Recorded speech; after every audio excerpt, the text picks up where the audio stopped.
Reprenons depuis le début. Nous continuons aujourd'hui sur la lettre Yud. Donc, Kibeya Hashem Tsurolamim, Akadosh Baruch Hu, il a créé les mondes avec les lettres Yud Kei. Donc, la lettre E, elle représente ce monde-là. Et la lettre Yud. Are you going to do the mango? Hey, well, when? Tata Marie, il faut couper le micro. D'accord. Merci, Tata. Voilà. Donc, la lettre Yud qui représente en fait le monde futur, donc en fait qui représente la spiritualité. Maintenant, comme le numéro de la lettre Yud, c'est 10, d'accord? Donc en fait, ça représente en fait la shlemut, comment on dit la shlemut? C'est pas la perfection, c'est la chose complète. D'accord? Après qu'on a fait les 9 premiers chiffres, donc on arrive en fait à le tachlit, le but des chiffres, c'est le 10e qui est le chiffre rond, le premier chiffre rond. Donc en fait, comme le Olam Haba, qui est représenté par la lettre Yud, c'est le but de ce monde-là. Donc de la même manière que le Yud, c'est le but des premiers chiffres. Donc le Olam Haba, c'est aussi le but de ce monde-là. Et en fait, si on n'a pas vu vraiment toutes les lettres, mais si on se rappelle de ce qu'on a vu avec le Aleph qui était à Kadosh Baruch Hu, le Bet qui était la création du monde, etc., on arrive au Hei qui est ce monde-là, le Vav et le Zain qui font la guerre, et c'est la lettre Chet en fait qui la priera entre les deux lettres, le Vav et le Zain, et le Tet qui est là pour rendre le bien en bien et le mal en mal. Et quand on a fait tout ce travail-là dans ce monde-là à partir du Hey, alors on arrive au Yud, donc on arrive au monde futur, on arrive au Olam Haba. D'accord? Maintenant, la première fois que ça apparaît dans la Torah, Yehi Or, Yehi avec un Yud qui commence par la première lettre, c'est le Yud, Yehi Or. Maintenant, ce persouk-là, il parle de quoi? Il parle du Sachar, du salaire qui est prévu pour les tzadikim, la Olam Haba. C'est-à-dire que il y a écrit que Akadosh Baruch Hu, il a créé la lumière première, qu'aujourd'hui on ne l'a plus cette lumière-là parce qu'elle est trop intense. Et il y a écrit que Dieu l'a mis dans ses coffres entre guillemets en tant que salaire pour les tzadikim, les atid lavo, pour le Olam Haba, pour le monde futur.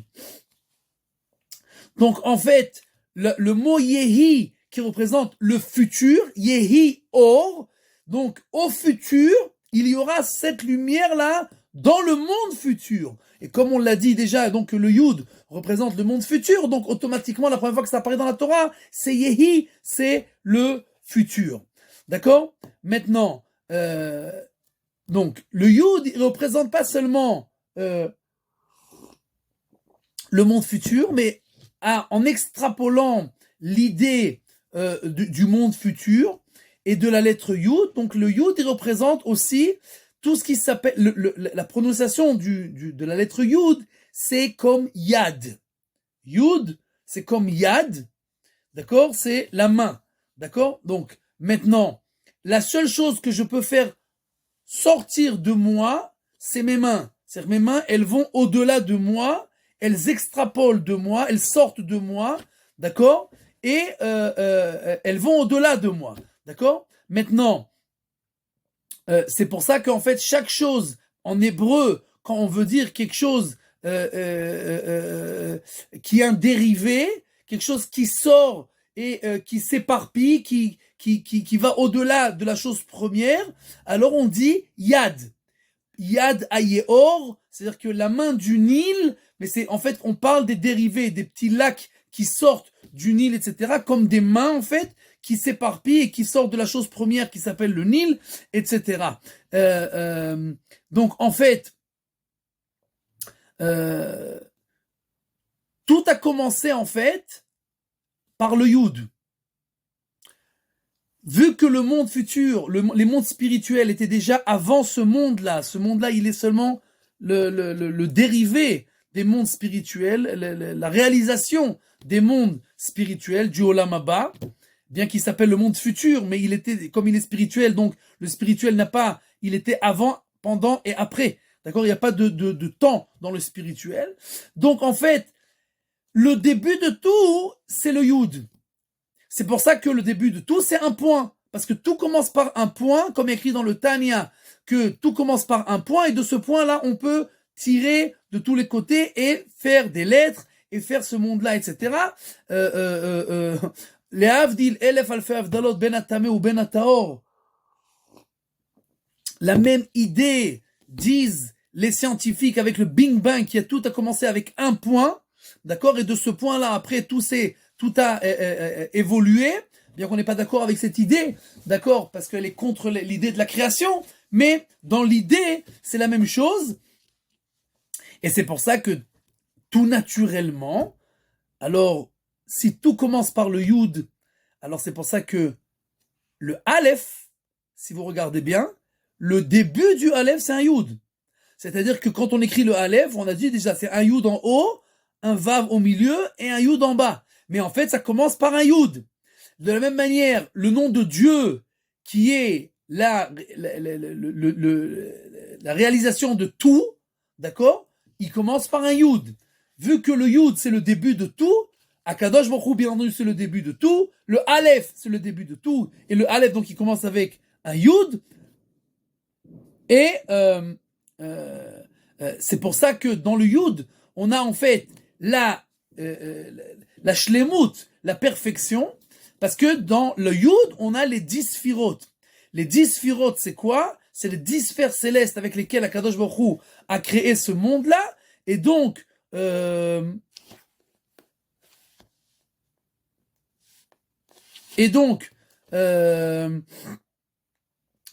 Kotz du Yud, la petite pointe du Yud, elle représente le Keter, la première sphère céleste qui s'appelle le Keter, et dans ce Yud là, donc on a les 10 sphères, bien entendu, en fait les sphères célestes après, dans le nom d'Akadosh Baruch Hu, ils apparaissent dans le Yud Kevavke, mais elles sont incluses déjà dans la lettre Yud, et donc en fait, le Yud, il a à l'intérieur et le monde spirituel et notre monde qui est le monde matériel. D'accord? Donc, comme on le verra plus tard, tout en fait est dans cette lettre-là qui représente la plus grande des spiritualités. D'accord? Maintenant, vu que on a dit que la lettre Yud, elle représente aussi l'expansion, d'accord? Comme la main, la yad. Donc, en fait, quand on veut dire quelque chose qui est aussi à côté, donc on dit je suis l'Eyad.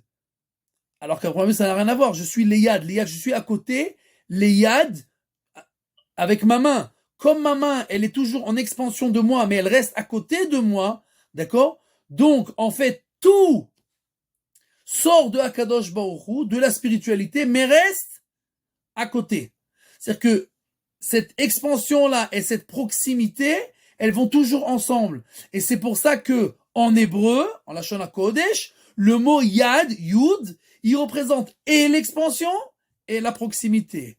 Yad HaYeor, c'est l'expansion du Yeor, et je suis les Yad HaBait, les Yad HaOto, les Yad HaBet Sefer, je suis à côté. Donc je reste à côté, d'accord? Et donc, vu que l'on parle... Excuse-moi. Est-ce que aussi on peut rattacher ce que tu viens de développer avec l'expression ki achariad dans la halakha, c'est-à-dire faire les choses de manière béchinouille. Est-ce que ça rentre dans cette réflexion? Et Kila Achariad, il n'y a pas besoin vraiment de trop d'explications, parce que c'est quoi Kila Achariad? Ça veut dire que je fais quelque chose, j'ai pas besoin. Non.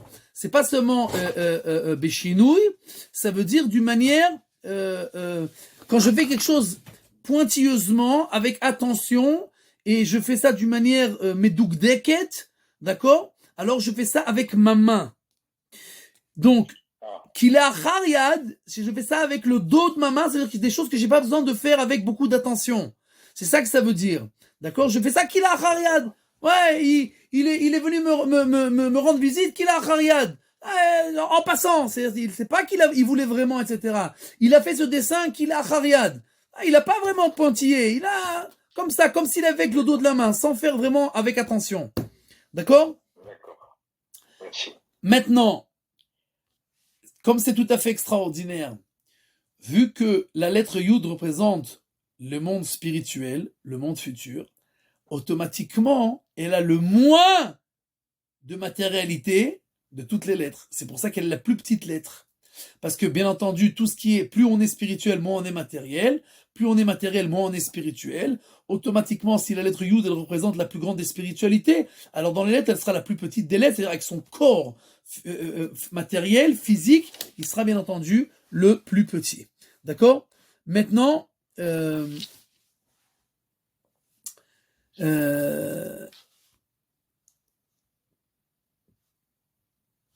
dans le livre, il y a un livre qui s'appelle, on n'en a pas beaucoup parlé, bien qu'on aurait dû en parler, vu que c'est un livre très très important pour tout ce qui a trait aux lettres, qui s'appelle Otiyot de Rabbi Akiva.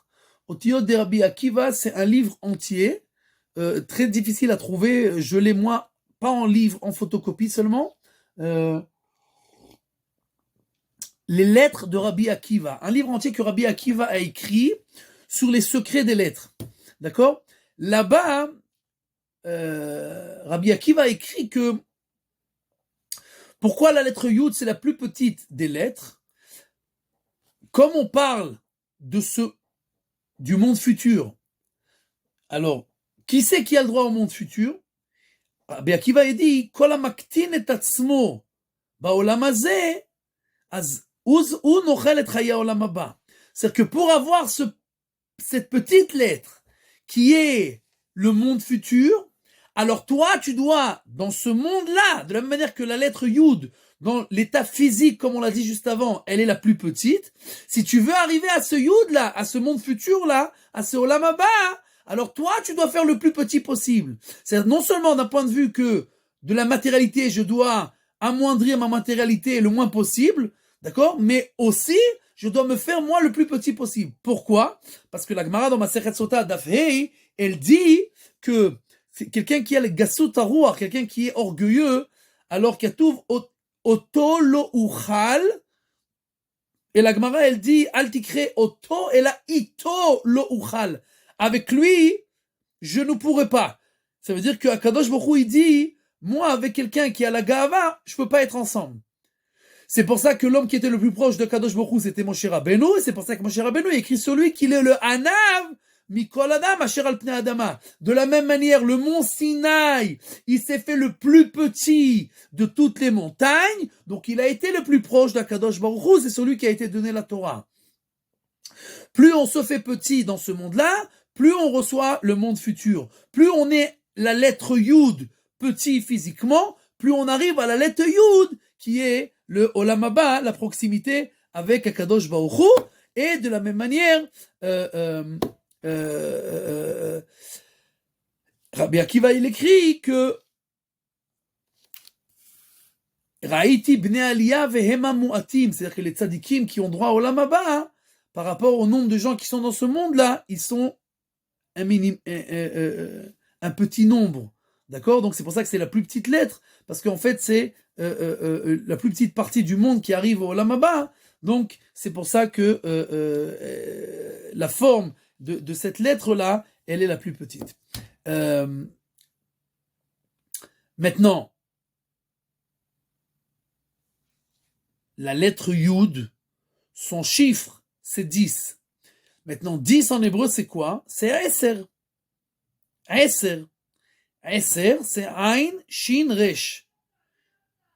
Maintenant, Ashir, c'est comme Eser.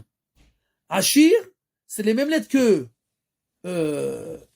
Eser, sauf qu'on rajoute un Yud, mais on peut ne pas le rajouter en mettant un chirik en dessous du Shin. Et donc c'est la même chose. Et pourquoi? Eh bien, tout simplement, parce que vu que le Esser, les 10 sphères célestes qui représentent la perfection de ce monde-là, l'ensemble de tous les mondes, en fait, les 10 sphères célestes, tout a été créé par ces 10 sphères célestes, donc ça représente la shlemut de tous les mondes. Ça veut dire qu'en fait, il n'y a rien qui manque. C'est-à-dire que s'il y a 9, il manque une sphère, c'est pas possible. On a besoin de tous les 10. Maintenant, il y a écrit que Ezeu Ashir, à sa mère Bechelko. Maintenant, à première vue, cette Mishnah dans Pirkei Avot, c'est pas vrai. Quelqu'un qui est riche, c'est celui qui se contente de ce qu'il a. Ma pitom. Quelqu'un qui se contente de ce qu'il a, c'est un tzaddik, c'est un hanav, c'est mistapek bamouat. Mais quel rapport avec Ashir? Si j'ai 200 balles et que je me contente de ça, bah, ça veut pas dire que je suis riche. Je suis peut-être un tzaddik. Je me contente de peu. Il n'y a pas de problème. Mais quel rapport avec riche? Je suis pas riche. Alors, l'explication, elle est comme ça.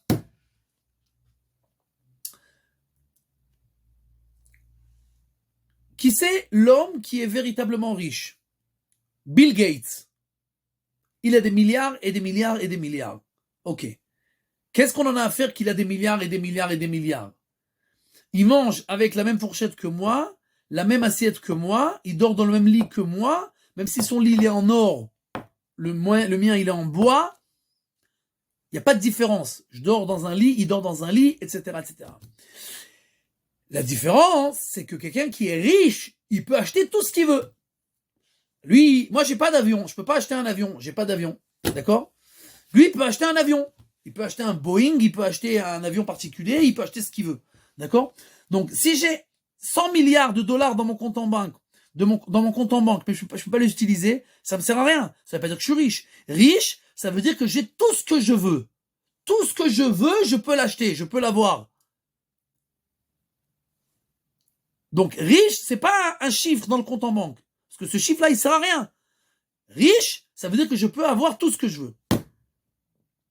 Maintenant, ça veut dire c'est pas seulement que je peux avoir tout ce que je veux, mais ça veut dire qu'il ne me manque rien. Parce que tout ce qui me manque, je peux l'avoir. Ok. Maintenant, la Gemara nous dit, Yesh lo mané, rotse 200. Yesh lo 200, rotse 400. Quelqu'un, une fois j'ai rencontré quelqu'un, il m'a dit qu'il a fait un ESSEC, comment dire un ESSEC, une affaire. Il a fait une affaire et il va gagner 50 millions de dollars. Je dis 50 millions de dollars. Qu'est-ce qu'on fait avec 50 millions de dollars? Ça suffit pour toi, tes enfants, tes petits-enfants, tes arrière-petits-enfants. Et ça, c'est une affaire. 50 millions de dollars. Alors je dis, mais qu'est-ce que tu vas faire après ça? Parce que moi, dans ma tête, t'as 50 millions de dollars, bah, tu peux t'enfermer dans un kollel et étudier toute ta vie jusqu'à 120 ans. Parce qu'il y a plus besoin de rien. Alors je dis, mais qu'est-ce que tu vas faire après ces 50 millions? Qu'est-ce que tu vas faire après cette affaire? Il m'a dit, ce que je veux faire, je vais faire encore plein d'affaires. Et qu'est-ce que ça sert à quoi? Qu'est-ce que tu vas faire avec tout cet argent? Même si tu claques là, du matin au soir, tu pourras pas le claquer. Tu peux rien faire. Qu'est-ce que tu vas faire? Tu vas acheter 10 voitures. Tu vas acheter 40 maisons. Qu'est-ce que ça sert? Donc, la Gemara nous dit, quelqu'un qui a 100, il veut 200. Quelqu'un qui a 200, il veut 400. Maintenant, réfléchissons bien une minute. Si moi j'ai 100, alors je veux 200. Ok. Donc, combien il me manque?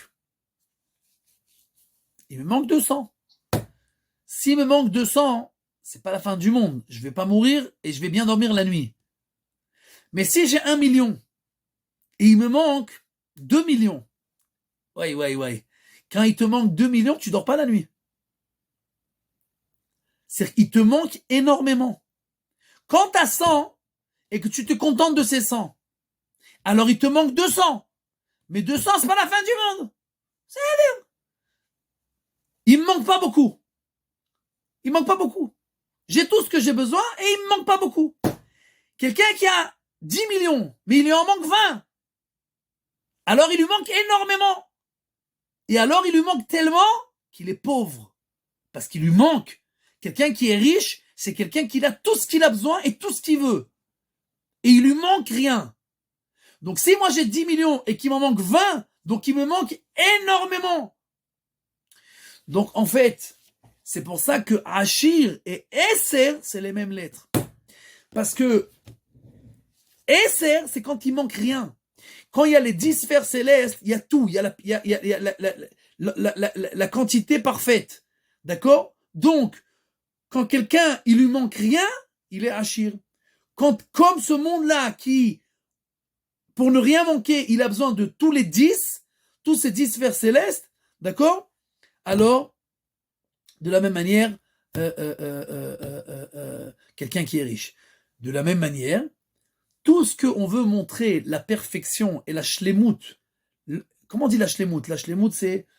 La plénitude, je dirais. Voilà, la plénitude, qu'il y a tout ce qu'il faut, alors on aura toujours le nombre 10. Toujours. C'est pour ça qu'on a Be'asara Ma'amarot Nivra Ha'olam, parce que le monde, il a été créé plein et parfait, donc il a été créé avec 10 Ma'amarot qui, bien entendu, sont par rapport aux 10 Firot, aux 10 sphères célestes. Quand Dieu a voulu montrer sa shlita, sa maîtrise sur tout le monde, sur le monde entier, alors il a amené 10 plaies pour montrer qu'il gère sur le monde entièrement. Quand Dieu il a voulu donner un concentré de toute la Torah, qui concentre toute la Torah, il a donné les Aseret Dibrot, d'accord, qui représentent toute la Torah. Et juste pour que on voit comment ça se passe, et d'un point de vue spirituel et d'un point de vue matériel, regardez les 10 plaies, c'est extraordinaire. Les 10 plaies, si c'était pour donner des coups aux Égyptiens et pour faire sortir les Bnei Israël, il leur suffit d'Akadosh Baruch Hu d'amener une plaie, une treha, et il amène un tapis volant, et là, tout le monde sur le tapis volant, et on part. Il n'y a pas de problème, c'est pas un problème pour Akadosh Baruch Hu.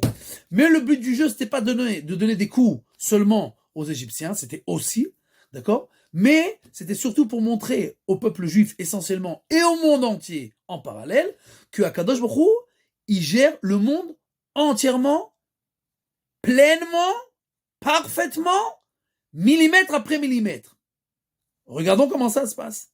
Millimètre après millimètre, géographiquement. Dame, c'est quoi? C'est en fait le fait qu'Akadosh Baruch Hu, il maîtrise des profondeurs, des abîmes qui sont sous la terre jusqu'au niveau de la terre. L'eau. D'accord? Donc la mer qui est jusqu'au prépice et les profondeurs des mers et des terres, d'accord? Parce qu'on sait que sous la terre aussi il y a de l'eau, d'accord? Donc, Akadosh Baruch Hu, il maîtrise de là-bas jusqu'à la terre. Dam, Tzfardea, c'est le passage de l'eau à la terre. Donc, on continue millimètre après millimètre. Dieu, il maîtrise ce passage. Tzfardea, Kinim, c'est sur la terre. C'est-à-dire qu'il y a écrit que la terre a commencé à devenir des poux, vermine, des poux, d'accord? Donc ça, c'était sur le sol. Donc on était des abîmes jusqu'au au bout de la mer, le passage de la mer à la terre, Arov, c'est les bêtes sauvages qui sont sur la terre, Dever, c'est les plaies qui sont sur les bêtes, donc on passe millimètre après millimètre sur les bêtes, Shrin, c'est les plaies qui sont sur l'homme qui est au-dessus de l'animal, donc Akadosh Baruch Hu, il maîtrise aussi tout ça, et les hommes aussi. Shrin, après, donc on a les hommes, Barad, c'est ce qui relie en fait de l'homme jusqu'au ciel, jusqu'au nuage. Donc des nuages jusqu'à l'homme, c'est la grêle qui relie. Donc millimètre par millimètre, on continue à monter. Après, on a Arbé, les sauterelles. Mais les sauterelles, ce qui a fait la Maca, c'est pas les sauterelles elles-mêmes. Il y a écrit que Akadosh Baruch Hu est vu Ruach Kadim. Donc le vent qui est au-dessus des nuages, comme il y a écrit dans la Gemara. Donc le vent, il est au-dessus des nuages. Il a amené les sauterelles. Donc on continue à monter. Après le vent, on a Rocher. Rocher, c'est on monte. Après le vent, jusque Shmei Hashama Elamei Elonim, on a le ciel et la lune, etc., les astres qui éclairent. Donc on monte jusque là-bas à la maîtrise d'Akadosh Baruch Hu, après que du soleil jusqu'à la fin fond de la terre, Dieu il a montré sa maîtrise, il nous reste que la Makat Bechorot qui montre que Akadosh Baruch Hu il maîtrise aussi la spiritualité, c'est-à-dire la vie, l'âme de l'homme qui est cachée en lui. Dieu il peut la prendre quand il le veut. Donc après qu'il a montré millimètre après les millimètres qu'il maîtrise tout ce monde-là géographiquement, alors il nous montre aussi sa maîtrise sur la spiritualité, sur l'âme de l'homme. Donc encore une fois, on voit que le chiffre 10, la lettre Yud, elle représente la plénitude, la perfection, etc. etc.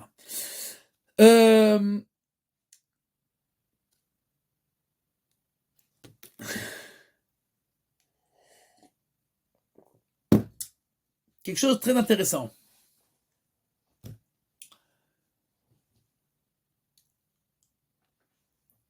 L'eau, en chimie, c'est H2O. 2 hydrogènes et 1 oxygène. Maintenant, je ne sais pas si vous êtes au courant, les deux matières, les deux gaz qui sont les plus dangereux parce qu'ils peuvent s'allumer le plus rapidement possible, c'est l'hydrogène et l'oxygène. L'oxygène et l'hydrogène, c'est des gaz qui sont inflammables très rapidement. Or, quand on les prend les deux ensemble, l'oxygène et l'hydrogène, et qu'on les mélange ensemble, ça devient de l'eau. C'est-à-dire que chacun séparément, c'est inflammable à fond, d'accord? Et quand on les met ensemble, maintenant regardez bien quelque chose d'extraordinaire. L'homme, c'est Ish. Ish, c'est Esh, c'est du feu. La femme, c'est Isha, c'est du feu. D'accord? Maintenant, comment on fait pour les mettre ensemble? Avec du feu et du feu, ça va exploser. Alors, on rentre à l'intérieur le Yud et le Hei. La femme, elle s'occupe de ce monde-là. La maison, les enfants, etc., etc.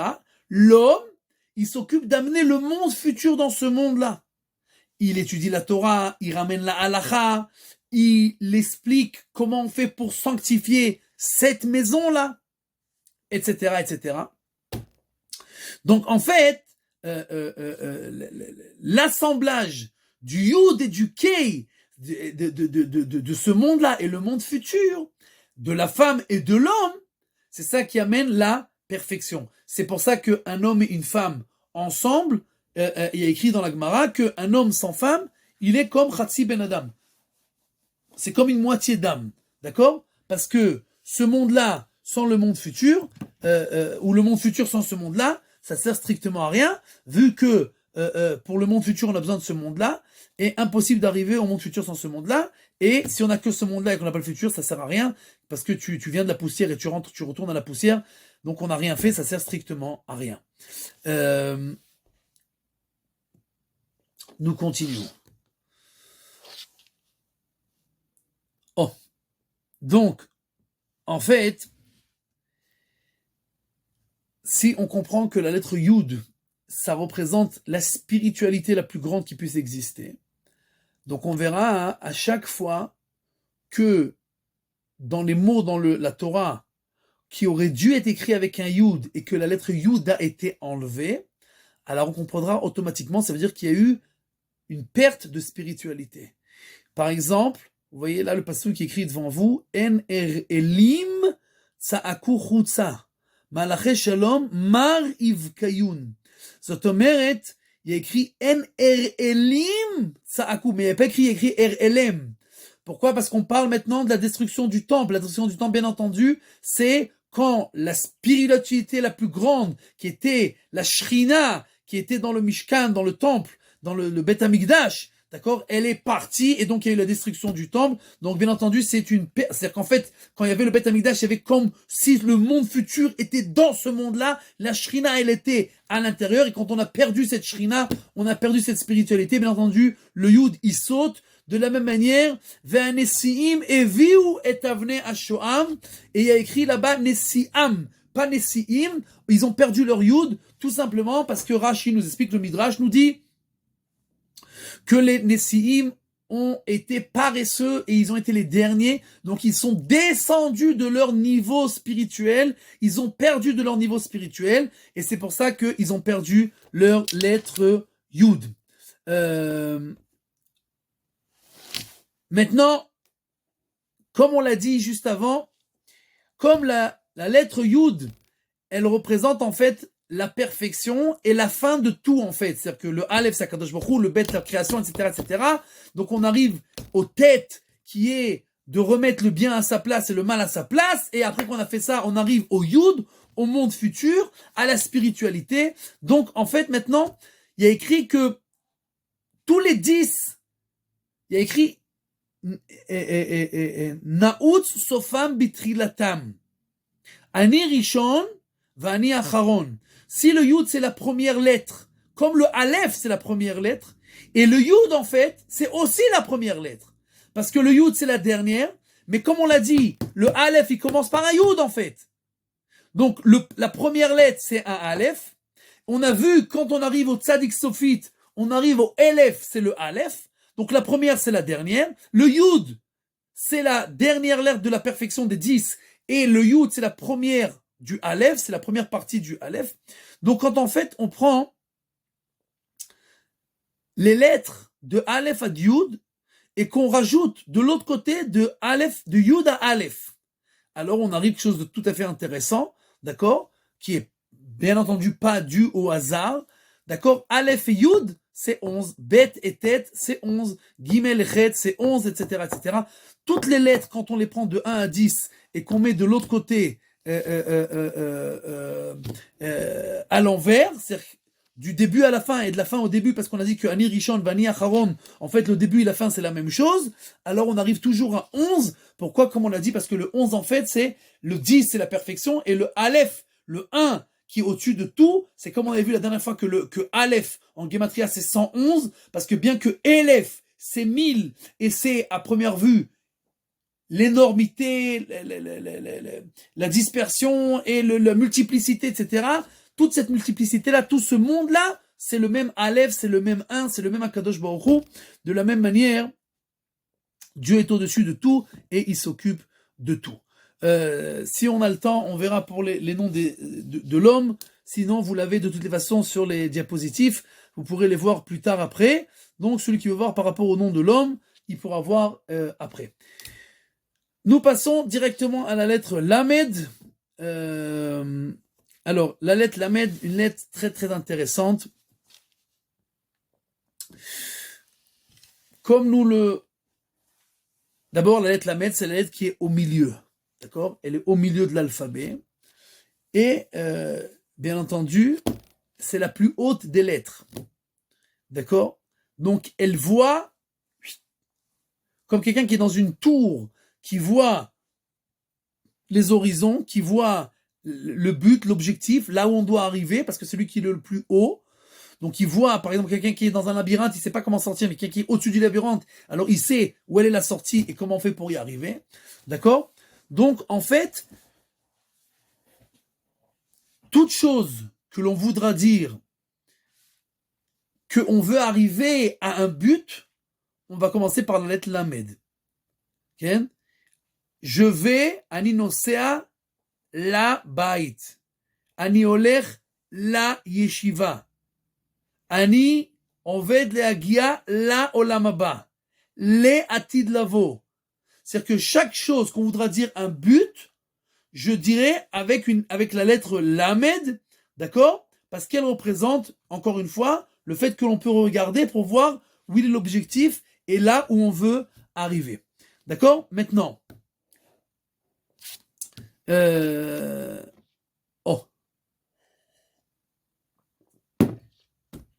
bien entendu, la lettre Lamed, sa prononciation c'est quoi? C'est Lamed. C'est l'étude, l'imoud. Lamed, ça veut dire Ani Lamed, j'apprends. D'accord? Ani Melamed, j'enseigne. Donc le Lamed, il représente l'étude. La première fois que ça apparaît dans la Torah, le Lamed, Velachosher Kara Laila. Laila, c'est avec un Lamed. Maintenant, C'est quoi Laïla? Laïla, c'est Lamed Yud, Lamed Hei. Les Yud, les Hei. Ça veut dire, comme la lettre Lamed, elle représente l'étude. Pourquoi on étudie? Si je lis un journal, c'est pas une étude. Je lis. Je comprends direct, il n'y a pas besoin d'approfondir. Lamed, l'étude, c'est quand je dois m'approfondir pour savoir qu'est-ce que je dois faire. Je dois faire à droite, je dois faire à gauche, c'est kasher, c'est sourd, c'est moutard, c'est taor, c'est tamé, c'est tarev, c'est kasher. J'ai besoin de savoir où je vais. C'est oui ou c'est non. C'est bon ou c'est pas bon. C'est interdit ou c'est permis. C'est pour ça que j'étudie et c'est pour ça que j'ai besoin d'approfondir. C'est pour ça que vous verrez, aujourd'hui malheureusement, il y a des rabbanim, entre guillemets des rabbanim, d'accord, que tu poses des questions, ils te répondent Trouchat Beten. Je sens que c'est ça la réponse. Et ils te donnent en 2 mots une réponse. Tu ouvres. Vous pouvez voir tous les livres là. Hop, hop, hop, hop. Il y a plein de livres. D'accord? Ce monde-là, il est tout à fait plein de livres. D'accord? Et tous les rabbinim dans toutes les générations ont écrit des décisions et des réponses détaillées, longues, avec des références, des sources, etc., etc., etc. Parce qu'il n'y a rien dans ce monde-là où on peut poser une question, est-ce que c'est permis ou interdit, et tu as une réponse comme ça. Chaque chose, je ne parle pas des choses que tout le monde sait, d'accord? Je pose des questions qui sont nouvelles, d'accord? Chaque chose, moi je dois savoir est-ce que Dieu il veut que je fasse ou que je fasse pas. Donc c'est pas une rigolade. Ah, c'est pas grave, t'as fait, t'as pas fait, t'as fait comme ça, c'est pas maximum tu t'es trompé. Mais ça va pas ou quoi? Tu peux casser ce monde-là, tu peux rater ton monde futur et ton monde là. Donc le Lamed, il représente en fait la décision. Est-ce que je vais aller les Yud ou les Hei? Laïla. Laïla, c'est Lamed Yud, Lamed Hei. Parce que quand j'étudie, je vais décider est-ce que je vais aller les Yud, les Olam Haba, ou les Hei, la Olam Hazeh. Parce que si je fais la volonté divine, alors j'arrive au Yud, j'arrive au Olam Haba. Si je fais pas la volonté divine, donc je deviens quelqu'un qui est matériel, je deviens quelqu'un qui est attaché à ce monde-là, donc je suis arrivé au Hei. D'accord? Maintenant,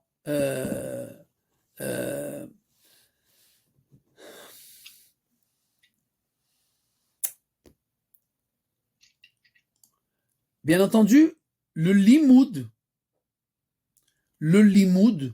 on le fait avec quoi? La langue, la shon. Il y a écrit que on doit, la Mishnah dans Pirkei Avot, dans Perek Vav, elle dit que un des kinyanim avec lequel la Torah est acquis, c'est Shmiyat HaKol. Que quelqu'un il doit parler avec sa langue et parler. Pas seulement lire des yeux quand il étudie, mais il doit parler, entendre ce qu'il dit.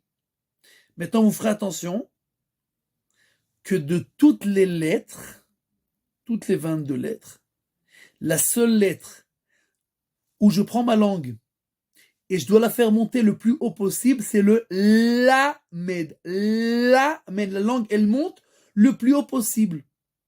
Dans toutes les autres lettres, la langue, elle reste ou en bas ou au milieu. La seule lettre où elle monte tout en haut, c'est le Lamed. Pourquoi? Parce qu'encore une fois, le Lamed, c'est la lettre qui est la plus haute. D'accord? Donc de la même manière, le Lamed, la langue, elle monte le plus haut. Et aussi parce qu'avec cette langue-là, on doit l'ilmod. C'est le membre avec lequel on doit faire l'étude de la Torah. D'accord? Et c'est pour ça, en fait, que bon, on n'a pas parlé de la lettre Kaf, hein, mais bon, c'est pas grave. La lettre Lamed, c'est en fait un Kaf avec un Vav au-dessus. Comme, en fait, la lettre Lamed, elle vient après le Kaf. Donc, en fait, c'est en fait de prendre ce monde-là, le Kaf. On n'a pas parlé, mais c'est comme le Bet, le Kaf. Je vais dire en 2 mots, d'accord? Le Kaf, Vous voyez, ça c'est la forme du kaf. Et ça s'appelle la kaf yad. La paume de la main s'appelle kaf. De la même manière que le kaf, il a cette forme-là en fait d'une paume de main. Parce qu'en fait, le bet, qui est la même forme que le kaf, on a dit que c'était la création de ce monde-là. Mais le bet, c'est la multiplicité de ce monde-là, mais sans forme. Le kaf, c'est ce qui donne la forme. Donc c'est pour ça que les kaf bet otiyot, les 22 lettres, avec ça, Kadosh Baruch Hu, il a créé le monde. Et le bet, et le kaf, et la multiplicité, et le fait de donner une forme et un sens à chaque chose de cette multiplicité. Donc c'est les kaf bet. Donc le kaf, il représente en fait tout ce qu'on peut, toutes les parties de ce monde-là qui ont pris forme. Et le lamed, le vav, qu'on met sur ce kaf là, c'est quoi vav? Vav, c'est vav achibour. Donc c'est le vav qui, quand je veux dire, en hébreu, on dit pas moi et mon frère, moi et mon père. Le et, on dit vav. Parce que vav, c'est vav achibour. C'est le vav qui relie. Donc en fait, si on veut relier ce monde-là avec le monde futur, alors c'est le kaf avec le vav achibour pour le faire monter vers le haut. Quand j'étudie, je peux transformer tout ce monde-là qui a déjà pris forme. Ce kaf-là, je prends le vav, je le mets au-dessus et je relie tout ce monde-là au monde futur. Et tout ça, bien entendu, c'est avec l'étude de la Torah. Maintenant, le kaf, donc c'est ce monde-là. Le même, donc le kaf, c'est le monde physique.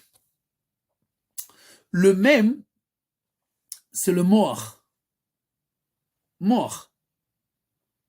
C'est-à-dire que l'intelligence. Le lamed, il est au milieu. D'accord? Parce que maintenant, faites très attention. Comment on écrit le kaf? C'est un demi-cercle. Le lamed, c'est un kaf avec un vav au-dessus. Le même, c'est un kaf avec un vav à côté. Donc, en fait, c'est une continuité. Kaf, lamed, même. Dans la forme, on voit que c'est des lettres qui se suivent. Kaf, lamed, même. Maintenant, kaf, lamed, même, c'est quoi? C'est les lettres de Melech. Man Malche, c'est qui les véritables rois, la Gemara, elle dit? Rabbonon. Man Malche Rabbonon, c'est qui les rois de ce monde-là? C'est les Chachamim. Parce que c'est le seul qui utilise leur lamed au milieu de tout pour savoir ce qu'ils doivent faire. La majorité des gens, ils vivent avec leur instinct. Et alors, ils font des catastrophes dans ce monde-là. Les Chachamim sont les véritables rois parce qu'ils sont en maîtrise parfaite de eux-mêmes, parce que entre leur tête et leur corps, entre le kaf et le même, Melech, il y a le lamed au milieu qui est toujours en train de regarder. Chacham enav berosho. Le chacham, il a les yeux dans sa tête, il voit au-delà de tout le monde. Il voit c'est quoi les conséquences. Donc le lamed, il est au milieu et il regarde des deux côtés. C'est quoi les conséquences. Donc ça, c'est le chacham. Et donc, man malche rabbonon, c'est qui le melech? C'est les chachamim. Parce que les chachamim, donc, en fait,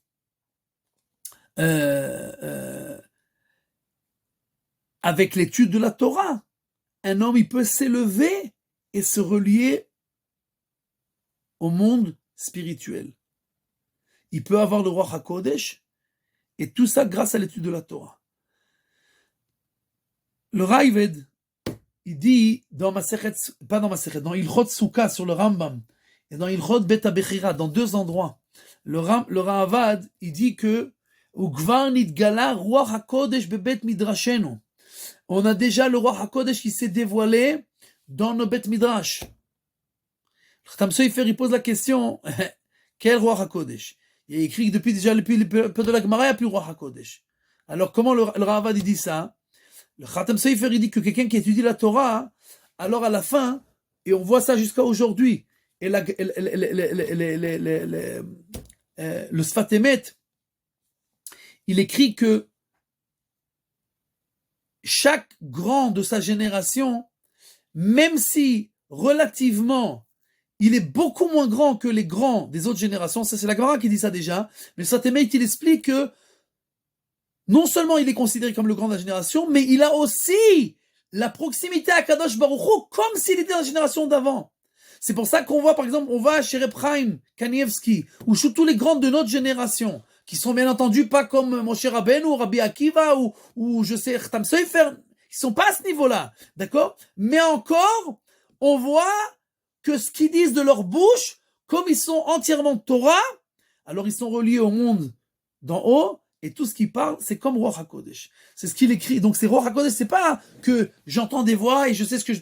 Non! Le fait même de parler et de dire ce que la Torah, elle nous a enseigné, ça devient Ruach HaKodesh et tout ce qu'il dit, ça s'accomplit.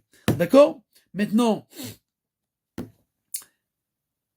comme on a dit que le bet, il est en parallèle avec le kaf. Le bet, c'est la deuxième lettre des unités. Le kaf, c'est la deuxième lettre des dizaines. De la même manière, le gimel et le lamed, ils sont en parallèle. Comme le aleph et le yud. Parce que le aleph, c'est Akadosh Baruch Hu, le yud aussi, c'est Akadosh Baruch Hu. Le aleph, c'est, qui commence par un yud, c'est Elohim, mais c'est aussi yud kevavke. Donc le aleph et le yud, ils sont en parallèle. Le bet et le kaf, ils sont en parallèle, c'est les kaf bet, les 22 lettres de l'alphabet, qui donnaient ce monde-là et la forme de ce monde-là. Et le gimel et le lamed. Le gimel, c'est gomel dalim, la Gemara elle dit dans Masechet Shabbat, c'est celui qui donne, qui fait la tzedaka, qui aide les gens matériellement. Lamed, c'est celui qui aide les gens spirituellement. C'est-à-dire que quelqu'un qui est gomel dalim, il aide cette personne-là à s'élever au-delà de sa pauvreté, il lui donne la tzedaka, il l'aide, etc. Donc il l'aide à s'élever au-delà d'un point de vue matériel. Celui qui est melamed, il l'aide à s'élever d'un point de vue spirituel, quelqu'un qui enseigne à l'autre. Et bien entendu, c'est pour ça que le gimel, le lamed, il est plus haut que le gimel. Il a pourquoi? Parce que la Gemara elle dit, si je dois sauver mon père ou mon rave, qui je sauve? Mon rave. Parce que c'est lui qui est melamed, c'est lui qui m'amène au monde spirituel. Mon père, il m'a élevé d'un point de vue matériel, mon rave, il m'a élevé d'un point de vue spirituel. C'est pour ça que le lamed, il est dans les dizaines, et le gimel, il est dans les unités, parce que le lamed, il est beaucoup plus important. Les deux, ils sont des élévations, une physique, l'autre matérielle. Maintenant, pour le fun, quelque chose de très très intéressant. Une seconde, qu'est-ce qu'on a encore ici? Bien entendu, la lettre Lamed, qui est la lettre de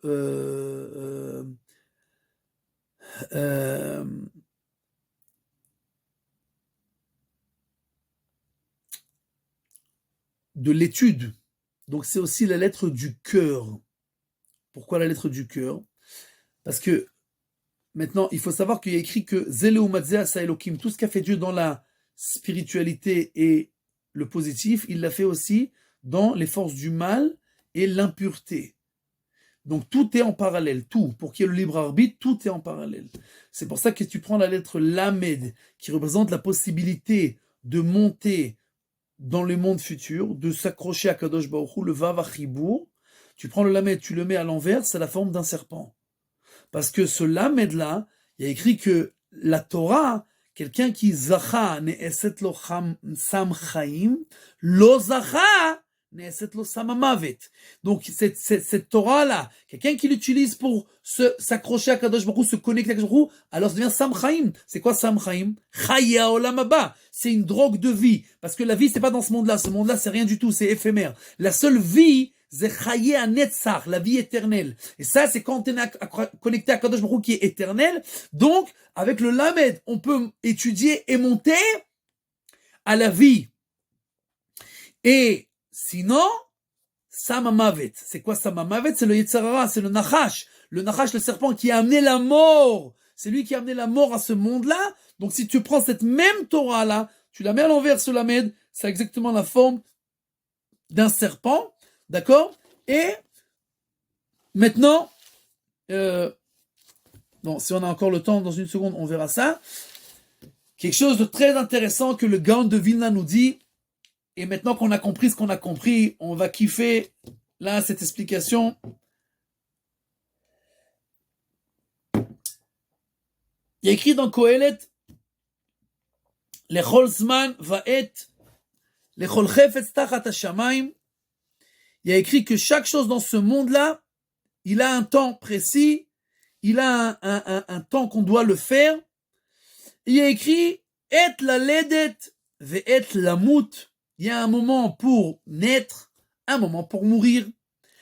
Et la tat ve'et la'akor natua. Il y a un moment pour planter et un moment pour déraciner. Et la'arog ve'et lirpo. Des fois on doit mettre à mort, des fois on doit guérir. Il y a un moment pour tout. Et lifrotz ve'et livnot. Il y a un moment pour détruire une maison et un moment pour construire une maison, etc., etc. Donc, en fait, en 2 mots, chaque chose en son temps. Maintenant, on voit le pasuk d'Alet, il y a écrit Et livkot ve'et lisrok, Et sepod ve'et rekod. Il y a un moment pour être endeuillé et un moment pour danser. Maintenant, regardez bien. Dans tous les psukim, il y a écrit les verbes. Et la ledet, c'est le verbe. Et lamut, mourir. Là, il n'y a pas écrit et lispod. C'est le moment de se mettre en deuil et le moment de danser. Lispod velirkod. Il y a écrit et sephod, pas lispod, ve et rekod, pas lirkod. C'est pas le verbe. Donc, il monte à la med. Dans toutes les phrases, il y a un moment pour ça, un moment pour ça, un moment pour ça, un moment pour ça, et tu dois savoir quand est-ce qu'on doit mourir, quand est-ce qu'on doit mourir, quand est-ce qu'on doit planter, quand est-ce qu'on doit déraciner, quand est-ce qu'on doit construire, quand est-ce qu'on doit détruire. Tu dois savoir, il y a un temps pour chaque chose. Mais quand on arrive à s'endeuiller et à danser, le lamed, il a disparu. Maintenant qu'on a compris ce qu'on a compris et qu'on a expliqué ce qu'on a expliqué, c'est tellement un kiff de comprendre ce que le Gaon de Vilna nous dit. Le Gaon de Vilna nous dit, écoute, nous on sait rien dans ce monde-là. Comment je peux savoir sur qui je dois avoir de la miséricorde et sur qui je dois être quelqu'un qui est entre guillemets cruel? Quand est-ce que je peux savoir qu'il faut détruire ou qu'il faut construire? Moi je sais quelque chose, moi je sais rien. Moi je dois étudier et poser la question à Kadosh Baruch Hu. Dieu qui a fait ce monde-là, dans la Torah, me dit c'est quand le zman de chaque chose. Donc en fait, j'ai besoin du lamed. Le lamed qui représente l'étude de la Torah, j'en ai besoin tout le temps pour savoir est-ce que je dois lire l'Aharos ou livnot, je dois construire ou je dois détruire. Donc tous les verbes, ils commencent avec un lamed. Pourquoi? Parce que tu dois, pour savoir quand est-ce que tu fais cette action-là, étudier. Chaque action que tu fais, tu dois d'abord étudier pour savoir quand est-ce que tu l'as fait. Est-ce que tu fais celle-là ou celle-là? Sauf pour 2 choses. Il y a écrit qu'on n'étudie pas la Torah à ces moments-là. Il y a écrit dans la Gemara, Masechet Megillah, Mevatlim Talmud Torah, Mipnei Otsaat Hamed Vachnasat Kala. On arrête d'étudier la Torah pour aller enterrer un mort et lui faire ses oraisons funèbres, et pour aller les Sameach Khatan Vekala, pour aller danser devant un Khatan et un Kala, on mevatel Torah, on arrête d'étudier la Torah. Il dit le Gaon de Vilna, c'est pour ça qu'il y a écrit et rekod ve et sepod sans lamed. Parce que pour tout, on doit étudier la Torah sans arrêt. La seule chose pour laquelle on doit arrêter d'étudier la Torah, c'est et rekod ve et sepod. C'est quand on va se mettre en deuil pour aller faire une oraison funèbre ou pour aller danser devant Ketzad Meragdim Lifnei Akala, comment on danse. Alors, et rekod ve et sepod, bien entendu, on a enlevé le lamed parce que c'est les seuls moments où on n'étudie pas la Torah et qu'on doit annuler l'étude de la Torah pour ces choses-là. Tov. Bon, ça suffit pour aujourd'hui. S'il y a des questions. Gilles? Non, j'ai pris plein de notes, mais il faut que je travaille. Il faut que je travaille maintenant.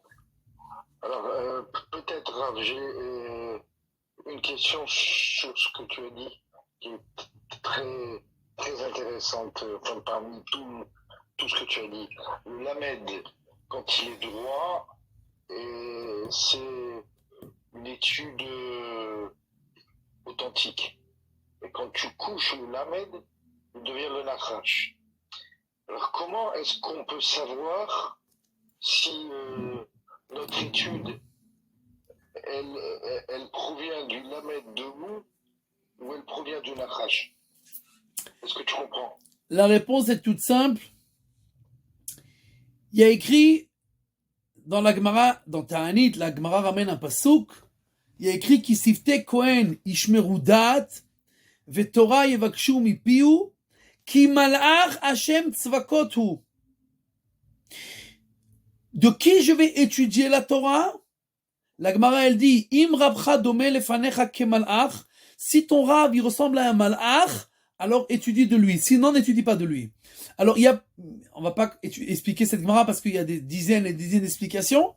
Mais par rapport à ta question, un malach, c'est quoi un malach? Un malach, c'est ce qui relie entre Akadosh Baruch Hu et ce monde-là. C'est un émissaire, c'est un envoyé, c'est un ange.